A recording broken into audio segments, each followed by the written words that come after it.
तो अस्सलाम वालेकुम। वालेकुम अस्सलाम व रहमतुल्लाहि व बरकातुहू। आज हमारी पहली क्लास है। लास्ट टाइम जैसा कि मैंने आप लोगों को बताया था, हम लोग इंट्रोडक्शन करेंगे क्लास का। तो हम लोगों ने अपने चैनल का जो था वो इंट्रोडक्शन कर दिया था। ये जो है हम लोग फर्स्ट क्लास करने वाले हैं, तजवीद की क्लास है ये फर्स्ट। इसमें जो हम लोग सबसे पहले इंट्रोडक्शन दे देते हैं थोड़ा तजवीद का, हम लोगों ने क्या क्या पढ़ाना है आगे। सबसे पहले तो हम लोगों ने इसमें कवर करना है वो होगी अरबी लिंग्विस्टिक में जो लफ्ज़ हरूफ तहज्जी जो पढ़े जाते हैं वो लफ्ज़।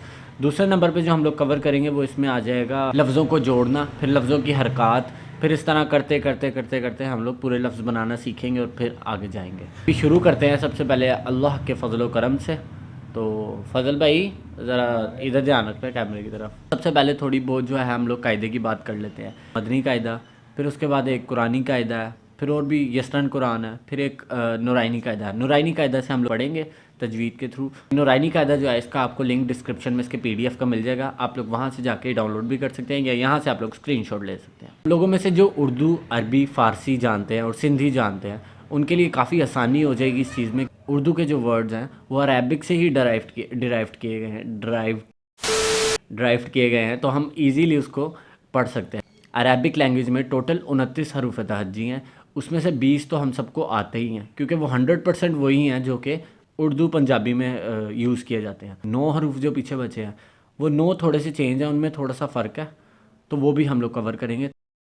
अरेबिक लैंग्वेज में हम लोग दो किस्म की गलतियां करते हैं। पहली होती है नहले खफ़ी, दूसरी होती है नहले जली। नहले खफ़ी वो होती हैं जैसे कि आप लफ्ज़ को मजहूल पढ़ दें। हम लोग दुरूद शरीफ में ज़्यादातर करते हैं, जैसे अल्लाहुम्मा सल्ली अला पढ़ते हैं, हालांकि सल्ली अला नहीं होता, लफ्ज़ सल्ली अला होता है, लाम के नीचे ज़ेर है, सल्ली लाम ज़ेर ली।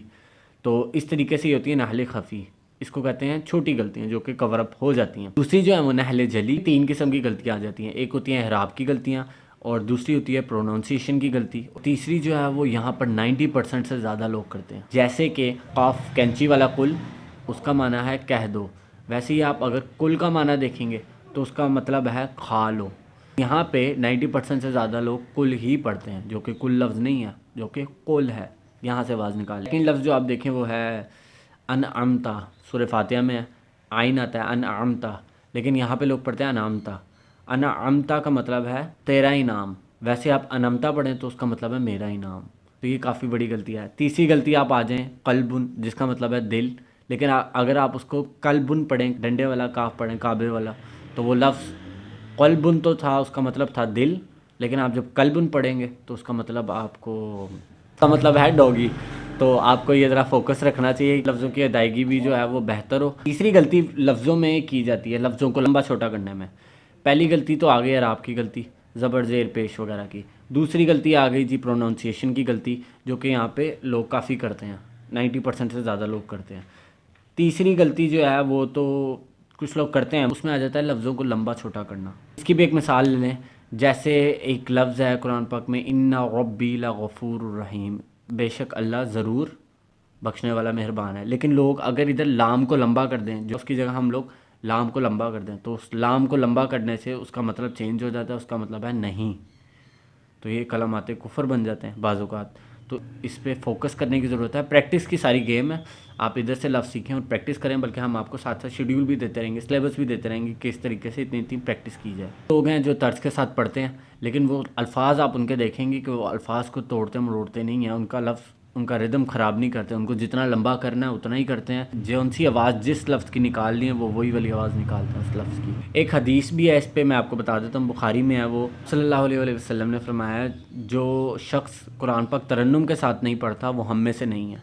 इस पर मेहनत करनी चाहिए, इस पर फोकस करना चाहिए। कुरान पाक को खूबसूरती से पढ़ने का एक तरीका है, वो मैं आपको बता देता हूँ कि आप लोग जब कुरान पाक को पढ़ें, जब सीख जाएँ आप लोग, या किसी अपने कंप्यूटर या लैपटॉप पे पारा या वो सूरत लगा लें और फिर उसके बाद उसको सुने और साथ साथ दोहराते रहें। कुरान पाक भी खोल के रखें, इस तरह आपका तर्ज भी बन जाएगा, आपको अरबी लिंग्विस्टिक में पढ़ना भी आ जाएगा। फिर आहिस्ता आहिस्ता वक्त गुजरता रहेगा तो आपका अपना तलफ़ुज़ डेवलप हो जाएगा। थी इंट्रोडक्शन क्लास, इसको आपको मैंने बेसिक समझा दी कि अरबिक के लफ्ज़ों में क्या क्या हम लोगों को चीज़ों का ध्यान रखना है, किस लफ्ज़ों में कितनी हमें प्रिकॉशंस लेने हैं कि हम लोग इन गलतियों से बच सकें। गलतियों से बचने का सिर्फ एक ही तरीका है, वो है आपका खुलूस दिल से प्रैक्टिस करना, टाइम रखना कि ये काम आपको करना ही है। तो इसी तरीके से आप ये काम कर सकते हैं, नहीं तो आप पीछे रह जाएंगे और आप ये काम नहीं कर सकेंगे। कल आपको मिलेंगे पहली कायदे की क्लास के साथ, बता दें कि हम लोगों ने क्या क्या पढ़ना है, और उसके बाद इनकी गलतियों से हमें क्या क्या नुकसान हो सकते हैं। तो कुरान पाक को सही मानों में पढ़ने की अल्लाह ताला हमें तौफीक अता फरमाए। आमीन। इंशाल्लाह आपको मिलेंगे एक नई क्लास के साथ, तब तक के लिए अल्लाह हाफ़िज़।